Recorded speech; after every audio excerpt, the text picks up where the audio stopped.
नमस्कार, सादर जय जिनेंद्र। क्षमा ब्रेकिंग जैन न्यूज प्रतिदिन प्रातः, दोपहर एवं रात्रि में देश भर से संपूर्ण जैन समाज से संबंधित सही और सकारात्मक समाचारों के लिए देखना और सुनना न भूलें। साथ में आपसे विनम्र निवेदन है कि यदि आपने इस चैनल को सब्सक्राइब नहीं किया है तो कृपया अवश्य कीजिए और शेयर और लाइक करके धर्म प्रभावना में सहयोगी एवं सहभागी बनिए। इस कार्यक्रम के पुण्यार्जक नमन करता है मातेश्वरी श्रीमती चंदाबाई जैन, वीरेंद्र कडनकी, रेखा कडनकी, आदर्श आदि एवं समस्त कडनकी परिवार, ललितपुर। जो एक मंदिर का रूप हो, हमारा घर एक मंदिर का रूप हो, हमारा परिवार एक संघ का रूप हो, उसके लिए परोपकार की जरूरत पड़ती है और सहयोग की जरूरत पड़ती है। जब व्यक्ति अपने घर में एक दूसरे के प्रति प्रेम, सेवा, परोपकार और सहयोग ये करने लगता है तो उसका वह घर मंदिर बन जाता है। क्योंकि सेवा एक पूजा है। हमारे आगम में सेवा को पूजा का रूप कहा है। भगवान की पूजा ही भगवान की सेवा है और परिवार की सेवा ही पूजा है। इसलिए यदि तुम एक दूसरे का सहयोग करोगे, एक दूसरे की सेवा करोगे, एक दूसरे के ऊपर परोपकार करोगे तो तुम्हारा घर मंदिर बन जाएगा। इसलिए जब हम परस्पर में एक दूसरे के ऊपर उपग्रह करते हैं, उपद्रव नहीं, उपग्रह, उपकार, जिसको हमारे भगवान महावीर स्वामी ने कहा परस्परोपग्रहो जीवानाम, परस्पर में एक दूसरे के ऊपर उपकार करना ही जीव का धर्म है। जीवों को रहने के लिए, द्रव्यों को ठहरने के लिए स्थान देना एक आकाश का धर्म है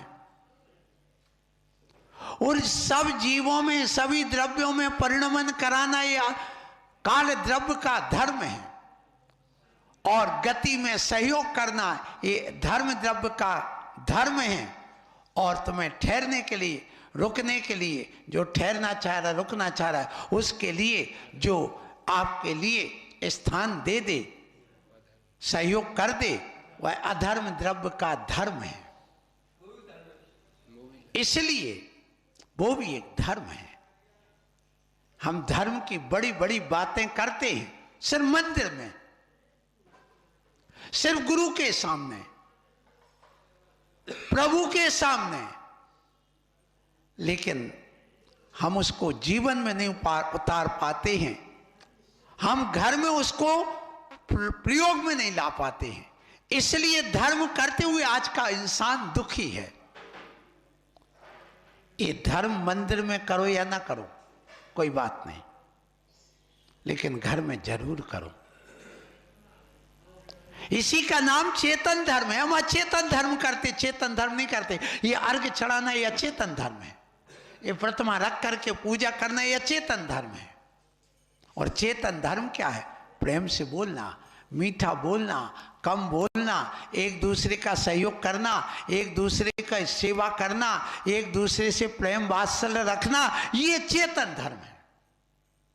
इसी को तो भगवान ने कहा है कि करो। लेकिन क्या बताऊं महाराज, बड़ी विचित्र दशा है। क्या विचित्र दशा है कि आजकल एक दूसरे को कोई सेवा करने नहीं चाहता। आज बेटा भी अपने बाप की सेवा नहीं करना चाहता। बताओ कितने बाप हैं जिनका बेटा पैर दबाता हो शाम को, जरा विचार करना। कितने पत्नी हैं जो अपने पति के पैर छू करके पैर दबाती हूं। गला दबाने को तो तैयार बैठी है, लेकिन पैर दबाने को आज तैयार नहीं है। क्यों? भौतिकता का प्रभाव, फिल्मी दुनिया का प्रभाव, ये फिल्मी दुनिया ने सारा सब नाश करके रख दिया है। ध्यान रखना, ये फिल्म देख देख करके जो तुम्हारी बहुएं बदल रही हैं, बेटियां बदल रही हैं, वो अपना जितना भी प्रदर्शन करें वो सब उनकी नकल है। भगवान की नकल करो तो भगवान बनोगे, और तुम फिल्मी दुनिया वालों की नकल करोगे तो शैतान बनोगे, पक्की समझना, चोर डाकू बनोगे। नकली फिल्म देख करके व्यक्ति असली डाकू बन जाता है, आतंकवादी बन जाता है, चोर बन जाता है, हिंसक बन जाता है। तो यहां भगवान की इस अचेतन प्रतिमा को देख करके भी हम असली भगवान बन सकते, इसमें कोई संदेह नहीं। आओ तो देखो, तो जरा नमस्कार तो करो। इसलिए कहा उठो सुबह से और भगवान के दर्शन करने जाओ। पहले अपने चेतन भगवान को याद करो, मेरा कर्तव्य क्या है, मैं कौन हूं, मैं कहां से आया हूं, मुझे जाना कहां है, मेरे कर्तव्य क्या है, मुझे किससे क्या बोलना है, किससे क्या कहना है, आज मुझे क्या क्या कार्य हैं।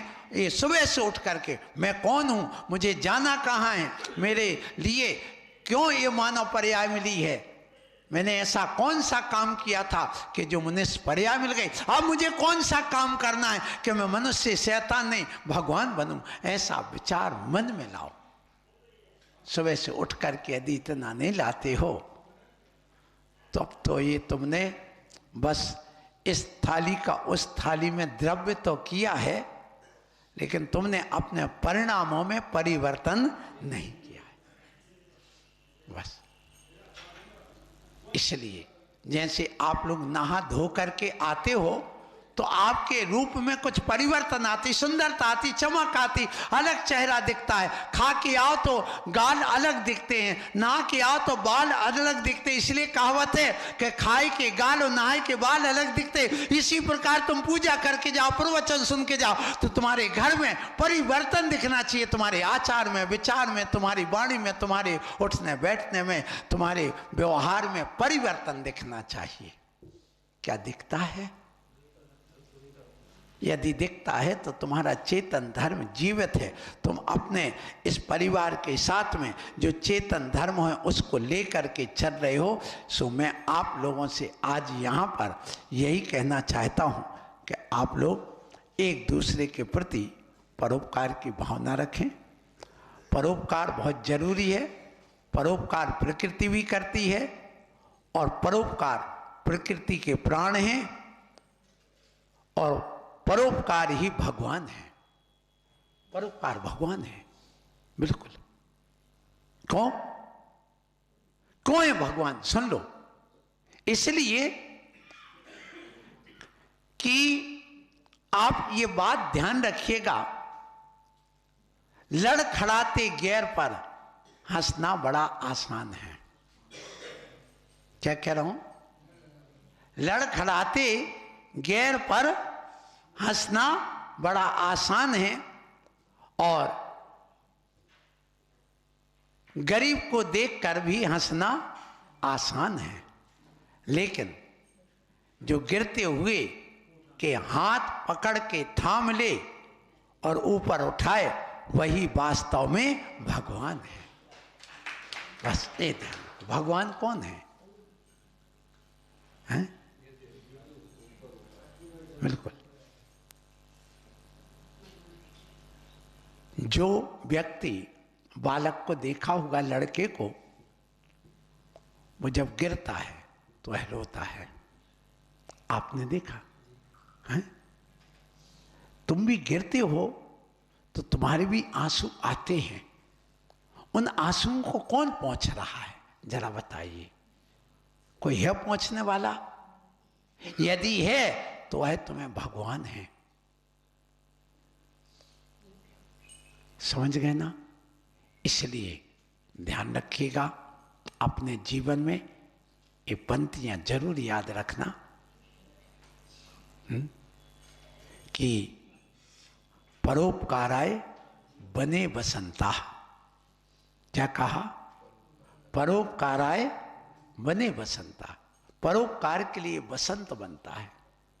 परोपकाराय वदंती संता, परोपकार के लिए संत बोलते हैं। हम तुम्हारे ऊपर परोपकार कर रहे हैं, आप हमारे ऊपर, हम तुम्हारे ऊपर। परोपकार ये धर्म है, इसलिए ध्यान रखना, जब तक परोपकार नहीं करोगे तब तक परिवार नहीं चलेगा, क्योंकि परोपकार ही धर्म है। इसलिए परोपकार के लिए ये प्रकृति बनी है, परोपकार के लिए ये तुम्हारे फल वृक्ष में लगते हैं, परोपकार के लिए सूर्य का उदित होता है, और परोपकार के लिए गाय दूध देती है, परोपकार के लिए नदियां बहती हैं, परोपकार के लिए ये प्रकृति में पत्ते आते हैं, फूल आते हैं, परोपकार के लिए ये आपके जितने भी क्रियाकलाप हैं वो सब परोपकार के लिए होना चाहिए। प्रकृति तो परोपकार के लिए करती है, लेकिन तुम करते हो क्या नहीं? यदि तुम भी करने लग जाओ तो आपके जीवन में बस वही धर्म घटित हो जाए, क्योंकि प्रकृति एक मंदिर है, ध्यान रखो। हाँ, प्रकृति एक मंदिर है, प्रकृति एक धर्म है, प्रकृति का स्वभाव, वस्तु स्वभाव धम्मो, यही तो भगवान महावीर स्वामी ने कहा, प्रकृति का नाम स्वभाव, अपने स्वभाव की ओर जाओ। गाय का स्वभाव है दूध देना, सो दे रही है, प्रकृति का स्वभाव है सबके ऊपर परोपकार करना, इन सूर्य का कार्य है तुम्हें रोशनी देना, ऊष्मा देना, सो वो तो कर रही है। क्या तुम करते हो कि नहीं? यदि नहीं करते हो तो अधर्मात्मा, और यदि करते हो तो धर्मात्मा। इतना है। परोपकार क्या करना? देखो, सबसे पहला आप सुबह से उठो, उठ करके यदि बेटा है तो बेटे से पूछो, बेटा ठीक हो? कोई आवश्यकता है, कोई परेशानी है? अब उसने कहा, पापा हमारे लिए ये परेशानी है कि हमने कर्ज लिया था, वो चुक नहीं रहा, क्या करूं, कैसे करूं? बेटा कोई बात नहीं, तुम यहाँ पर मत रहो, तुम अब इंदौर चले जाओ, वहाँ काम करो, हम यहाँ करते, दोनों मेहनत करेंगे, हमारा कर्ज चुक जाएगा। तुम्हें चिंता करने की जरूरत है, आपको मेहनत करने की जरूरत है। चिंता करने से पैसा नहीं चुकेगा, मेहनत करने से पैसा चुकेगा। आप उसको लिए उचित सलाह दीजिए। तुम्हारे बेटे के ऊपर परोपकार हो गया, पत्नी ने भोजन बनाया, बहुत अच्छा किया, अब तुम उसमें नून नच मत करो, उसकी तारीफ ही करो, ये परोपकार होगा, क्योंकि उसने परोपकार की दृष्टि से तुम्हें भोजन बनाया और तुम वहां पर नाक सुकोड़ने लगे, उसके लिए ताने मारने लगे, क्यों ऐसे ही बनाते, कहाँ थी तेरी अकल, क्या करती है? ये तुमने गलत कर दिया, धर्म हो गया। इसलिए उसने भोजन बनाया है, उसकी थोड़ी तारीफ कर दो। यदि उसमें सहयोग की भावना है तो सहयोग भी कर दो। ये क्या है? परोपकार है। फिर इसके बाद में मुनिराज आए हैं, आपने उनको आहार दे दिया, ये परोपकार हो गया। मुनि महाराज का उपवास है, पैर दबा दिए, ये परोपकार हो गया। यदि आपके कोई घर में बीमार है, बीमार होने पर उसने आपके लिए दवाई दे दी, ये परोपकार हो गया। अब आपको मालूम है ये गरीब है, इसके पास किसी प्रकार के वस्त्र नहीं, उसके लिए वस्त्र दे दिया, ये परोपकार हो गया। इसी प्रकार से आपके जो जो कर्तव्य हुआ करते, वे कर्तव्य का पालन करिए, और कर्तव्यों का पालन परोपकार की दृष्टि से करिए। और जब परोपकार की दृष्टि से हम कोई भी कर्तव्य करते तो अहंकार नहीं आता है, और अहंकार नहीं आना ये धर्म हो जाता है, और परोपकार करके अहंकार आ जाता है तो वह धर्म नहीं कहलाता। इसलिए बहुत अच्छे तुमने चौकी उठा करके यहां मंदिर में रख दी व्यवस्थित, ये परोपकार कर दिया पूरी समाज के ऊपर। अभिषेक होना है, तुमने अभिषेक किया, और अभिषेक करने के बाद में आपने सामने वाले अध्यक्ष जी आए, उनके लिए तुमने कलश थमा दिया, नहीं अध्यक्ष जी आप भी करो करो, आपने परोपकार कर दिया। आपने थाली जमा दी, परोपकार कर दिया। आपने द्रव्य उठा करके साइड में रख दी, वेदी झाड़ दी, परोपकार कर दिया। ये परोपकार से ही ये प्रकृति चलेगी, परिवार चलेगा, समाज चलेगी, देश चलेगा, और सारी दुनिया चलेगी। ठेकेदार साहब परोपकार करते हैं आप। परोपकार के लिए हम बने ना। हम क्यों बोल रहे हैं? स्वार्थ के लिए कि परमार्थ के लिए? परमार्थ के लिए। परमार्थ क्यों? निस्वार्थ भावना जहां पर होती है उपदेश में, वहां परोपकार होता है। वहां पर हमारे लिए मोक्ष मार्ग होता है। इसलिए अपने जीवन में ये परोपकार करने की बात करना। ये पुद्गल भी तुम्हारे ऊपर परोपकार कर रहा है। सबसे बड़ा उपकार यदि दुनिया में कर रहा है कोई, तो पुद्गल कर रहा है। पुद्गल सबसे ज्यादा।